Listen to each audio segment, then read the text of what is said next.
Hello, my name is Leo, and welcome to another reading of the Elder Scrolls. Today we're going to be reading A Dance and Fire, Chapter 4 by Wagon Jarth.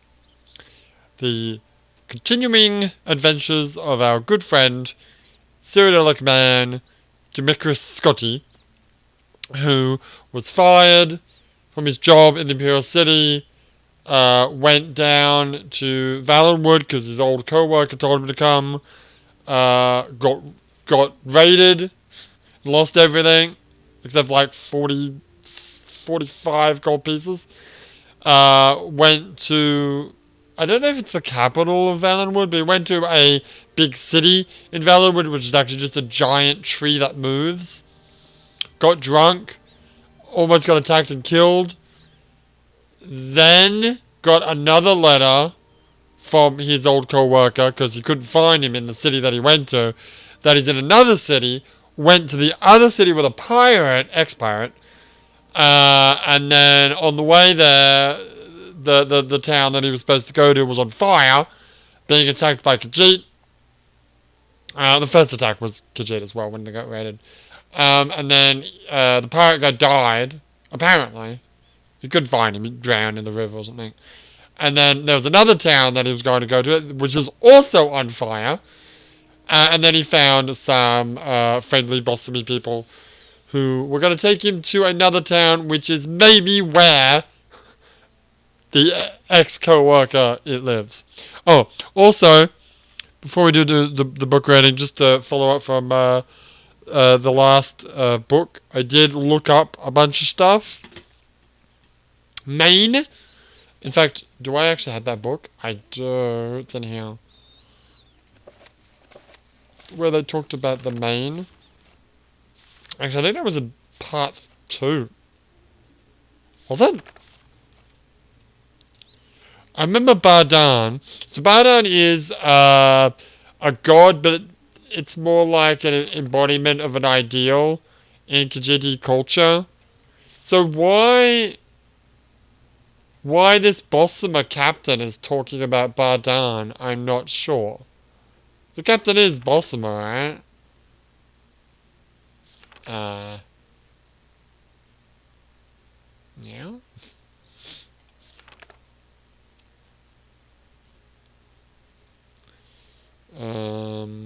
Yeah, it's a Bossamer. Okay, it's weird that he would talk about Khajiit culture. Also, he did mention Maine.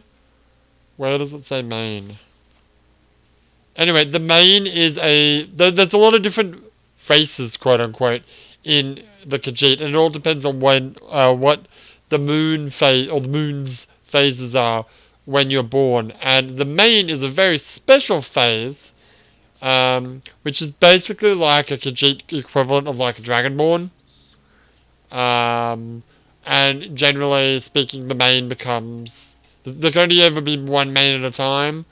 And generally speaking, the Maine becomes like the ruler of the Khajiit. And also, most people believe that the Maine is the reincarnation of all the previous Maines. So, the Dragon Ball, essentially. Then, I looked at the other, actually, I don't remember. I think Cathay Rant were the Khajiit in Daggerfall and Arena. Definitely Arena. And then the Morrowind version is, I don't remember. It doesn't matter. Also, I looked at those two cities, Mia Corp and Atomon, but they're just cities, and they're just towns in Cyrodiil. I really want to know where the book talked about Maines. I feel like someone's about to come into the fucking room. Great. Maines. I got nothing. Was it in part 2? You should really go with the book reading. I know. Hold on. Oh, there it is. I've done my share smuggling, scuba down the coast, escaped the Rain's wrath. There you go. So yeah, the Maine's like the leader of the Khajiit, which is what I thought it was. Anyway. Chapter 4. Correct. Alright. I got some rum and coke. Let us begin. Indeed. 18 Bossumy and one Cyrodiilic former senior clerk of an Imperial Building Commission trudged through the jungle westward from the Xylo River to the ancient village of Vicindi. For Dominguez Scotty, the jungle was hostile, unfamiliar ground. The enormous, vermiculated trees filled the bright morning with darkness, and resembled nothing so much as grasping claws, bent on impeding their progress. Even the fronds of the low plants quivered with malevolent energy. What was worse, he was not alone in his anxiety. His fellow travellers, the natives who had survived the Khajiit attacks on the villages of Grenos and Arthe, wore faces of undisguised fear.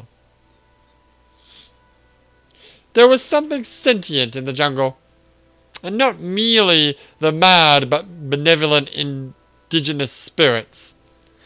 In his peripheral vision, Scotty could see the shadows of the Khajiiti following the refugees. Leaping from tree to tree, when he turned to face them, the lithe forms vanished into the gloom as if they had never been there. But he knew he had seen them. And the Bossumy saw them too, and quickened their pace. After 18 hours, bitten raw by insects, scratched by 1,000 thorns, they emerged into a valley clearing. It was night, but a row of blazing torches greeted them, illuminating the leather-wart tents and jumbled stones of the hamlet of Vindisi.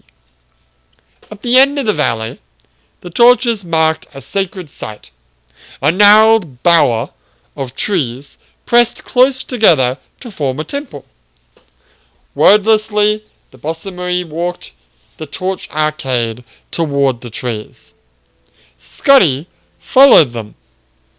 When they reached the solid mass of living wood with only one gaping portal, Scotty could see a dim blue light glowing within. A low, sonorous moan from 100 voices echoed within. The Bossumy maiden he had been following held out her hand, stopping him. "You do not understand. But no outsider, not even a friend, may enter," she said. "This is a holy place." Scotty nodded and watched the refugees march into the temple, heads bowed. Their voices joined with the ones within. When the last wood elf had gone inside, Scotty turned his attention back to the village. There must be food to be had somewhere. A tendril of smoke and a faint whiff of roasting venison beyond the torchlight led him. There were 5 Cyrodiils, 2 Bretons, and a Nord. A Nord? In Vardenfell? Really? That'll be the day. The group gathered around a campfire of glowing white stones, pulling steaming strips of meat from the cadaver of a great stag. At Scotty's approach, they rose up, all but the Nord, who was distracted by his hunk of animal flesh. That makes sense. Good evening. Sorry to interrupt, but I was wondering if I might have a little something to eat. I'm afraid I'm rather hungry after walking all day with some refugees from Grenos and Arthe. They bade him to sit down and eat, and introduce themselves. "So the war's back on, it seems," said Scotty amiably. "Best thing for these effort-do-nothings." "Effort-do-nothings? Sure, whatever," replied the Nord in between bites. "I've never seen such a lazy culture. Now they've got the Khajiiti striking them on land, and the elves at sea. If there's any province that deserves a little distress, it's damnable Valenwood." "I don't see how they're so offensive to you," laughed one of the Bretons. Why are the Bretons? Don't worry about it. "They're congenial thieves." Wait, who said that? That's Nord. Alright. "They're congenial thieves. Even the worst They're even worse than the Khajiit because they're so blessed meek in their aggression. The Nord spat out a gob of fat, which sizzled on the hot stones of the fire. They spread their forests into territory that don't belong to them, slowly infiltrating their neighbours, and they're puzzled when elsewhere shoves back at them. They're all villains of the worst order. What are you doing here? Asked Scotty. I'm a diplomat from the court of Jaina, muttered the Nord, returning to his food. What about you? What are you doing here? Oh, that's a different person. Oh, what about you? What are you doing here? Asked one of the Cyrodiils. I work for Lord Ateris' building commission in the Imperial City, said Scotty. One of my former colleagues suggested that I come down to Valenwood. He said the war was over, and I could contract a great deal of business for my firm rebuilding what was lost. One disaster after another, and I've lost all my money. I'm in the middle of a rekindling of war, and I cannot find my former colleague. Your former colleague, murmured one of the Cyrodiils, who had introduced himself as Regulus. He wasn't by any chance named Leonidas Juris, was he? Oh, you know him? He lured me down to Valenwood in nearly the exact same circumstances, smiled Regulus grimly. I worked for your employer's competitor, Lord Venture's men, when Leonidas Juris was also formerly worked. Oh, really? And he wrote to me, asking that I represent an Imperial Building Commission and contract some post-war construction. I had been released from my employment, and I thought, wait, who's talking? The Regulus is talking. Huh. So he's got the exact same story, yeah. I'd been released from my employment and thought that if I bought some new business, I could have my job back. Juris and I met in Arthay, and he said he was going to arrange a very lucrative meeting with the Sylvanar. Scotty was stumped. Where is he now? I'm no theologian. Yeah, so I couldn't say. Regulus shrugged. He's dead. Who said that? Who said that? I have no idea who said that. I have no idea who said that. The entire paragraph is like one big quote. It must be Regulus, because it doesn't say otherwise. Alright, well, he's dead. When the Khajiit attacked Arthay, they began by torching the harbour where Juris was readying his boat. Well, I should say my boat, since it was purchased with the gold I brought. By the time we were even aware of what was happening enough to flee, everything by the water was ash. The Khajiit may be animals, but they know how to arrange an attack. I think they followed us through the jungle to Vidissi, said Scotty nervously. There was definitely a group of something jumping along the tree trunks. Probably one of those monkey folk, snorted the Nord. Nothing to be concerned about. You really gotta do a Scottish voice for the Nords. Maybe later. And then the Bretons should be obviously English, because Bretons.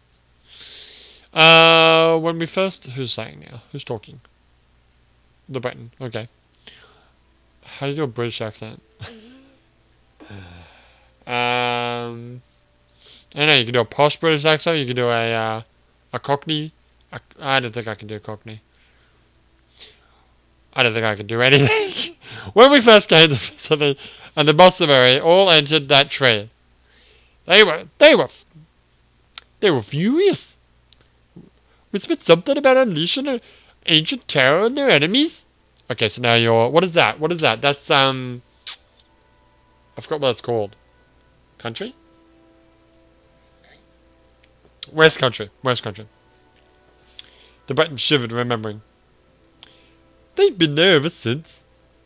For over a day and a half now. If you want something to be afraid of, that's the direction to look. The other Breton, who was a representative of the Daggerfall Mages Guild. Yeah, go Daggerfall Mages Guild! Woo! Wait, another Breton, that could be me. From Daggerfall. Because I was a Breton in that game. I was whatever. Staring off into the darkness while his fellow provincial spoke. Maybe. But there's something in the jungle too. Right on the edge of the village, Looking in? More refugees, maybe? Asked Scotty, trying to keep the alarm out of his voice. Not unless they're travelling through the trees now, whispered the wizard. Oh, that's a different person. Whatever. The Nord and one of the Cyrodiils grabbed a long tarp of wet leather and pulled it across the fire, instantly extinguishing it without so much as a sizzle. Oh shit, something's happening. Now, Scotty could see the intruders. Their elliptical yellow eyes and long, cruel blades catching the torchlight. He froze with He froze with fear, praying that he too was not so visible to them. Dude, Khajiit have fucking night vision! He felt something bump against his back and gasped. Regilia's voice hissed up from above. Be quiet for Mara's sake and climb up here. Scotty grabbed hold of the knotted double vine that hung down from a tall tree at the edge of the dead campfire. He scrambled up it as quickly as he could, holding his breath lest any grunt of exertion escape him. At the top of the vine, high upon the village, was an abandoned nest from some great bird in a trident-shaped branch. As soon as Scotty had pulled himself into the soft, fragrant straw, Regilius pulled up the vine. No one else was there, and when Scotty looked down, he could see no one below. No one, that is, except the Khajiit, slowly moving towards the glow of the temple tray. Oh shit, things about to go down. Thank you, whispered Scotty, deeply touched that a competitor had helped him. He turned away from the village and saw that the tree's upper branches brushed against the mossy rock walls that surrounded the valley below. How are you climbing? You're mad, said Regulus under his breath. We should stay here until they leave. If they burn Vindici like they did Arthur and Granos, we'll be dead for sure if we were... Sure as if we were on the ground. Scotty began the slow, careful climb up the tree, testing each branch. Can you see what they're doing? I can't really tell. Regulus stared down into the gloom. They're at the front of the temple. I think they also have, looks like, long ropes trailing behind them, off into the pass. Scotty crawled into the strongest branch that pointed towards the wet, rocky face of the cliff. It was not a far jump at all, so close in fact that he could smell the moisture and feel the coolness of the stone. But it was a jump nonetheless, and in his history as a clerk, he had never before leapt from a tree 100 feet off the ground to a sheer rock. He pictured in his mind's eye the shadows that had pursued him through the jungle from the heights above, how their legs coiled to spring, how their arms snapped forward in an elegant fluid motion to grasp. He leapt. His hands grappled for rock, but long, thick cords of moss were more accessible.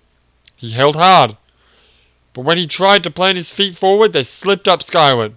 For a few seconds, he found himself upside down before he managed to pull himself into a more conventional position. There was a narrow outcropping jutting out of the cliff where he could stand and finally exhale. Regilius! Regilius! Regilius! Scotty did not dare to call out. In a minute, there was a shaking of branches, and Lord Venture's man emerged. First his satchel, then his head, then the rest of him. Scotty started to whisper something, but Regulus shook his head violently and pointed downwards. One of the Khajiit was at the base of the tree, peering at the remains of the campfire. Regulus awkwardly tried to balance himself on the branch, but as strong as it was exceedingly difficult with only one free hand. Scotty cupped his palms and then pointed at the satchel. It seemed to pain Regulus to let it out of his grasp, but he relented and tossed it to Scotty. There was a small, almost invisible hole in the bag, and when Scotty caught it, a single cold coin dropped out. It rang as it bounced against the rock wall on the descent, a high, soft sound that seemed like the loudest alarm Scotty had ever heard. Then, many things happened very quickly. Here we go. The cafe rant. at the base of the tree, looked up and gave a loud wail. The other Khajiit followed in chorus, as the cat below crouched down and then sprung up into the lower branches. Regalius saw it from below him, climbing up with impossible dexterity, and panicked. Even before he jumped, Scotty could tell that he was going to fall. With a cry, Regalius the clerk plunged to the ground, breaking his neck on impact. A flash of white fire erupted from every crevice of the temple, and the moan of the blasphemy prayer changed into something terrible and otherworldly. The climbing Cathay Rant stopped and stared. Kerrigo, it gasped. The Wild Hunt. It was as if a crack in reality had opened wide. A flood of horrific beasts, tentacled toads, insects of armor and spine, gelatinous serpents and vaporous beings with the face of gods, all poured forth from the great hollow tree. Blind with fury, they tore the Khajiit in front of the temple to pieces. All the other cats fled for the jungle, but as they did so, they began pulling on the ropes they carried. In a few seconds' time, the entire village of Vadisi was boiling with the lunatic apparitions of the Wild Hunt.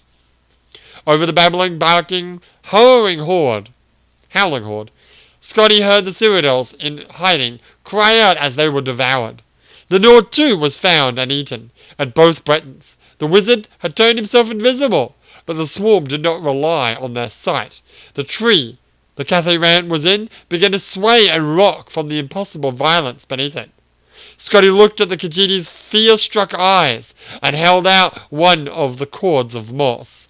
The cat's face showed its pitiful gratitude as it leapt for the vine. It didn't have time to entirely replace that expression when Scotty pulled back the cord and watched it fall.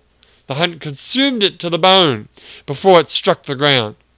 Scotty's own jump up to the next outcropping of rock was immeasurably more successful.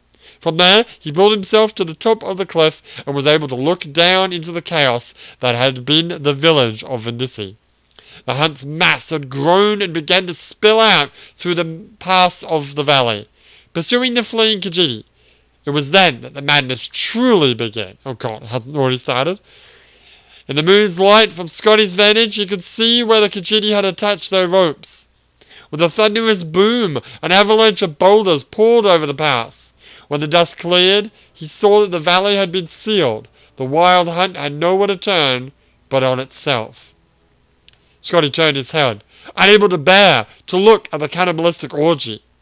The night jungle stood before him. A web of wood, he slung Regulus' satchel over his shoulder and entered. Wow, things are popping off! That was The Dance of Fire, Chapter 4 by Ragan Jarth. Tune in for the next chapter, Chapter 5. But for now, my name is Leo, and I'll see you next time.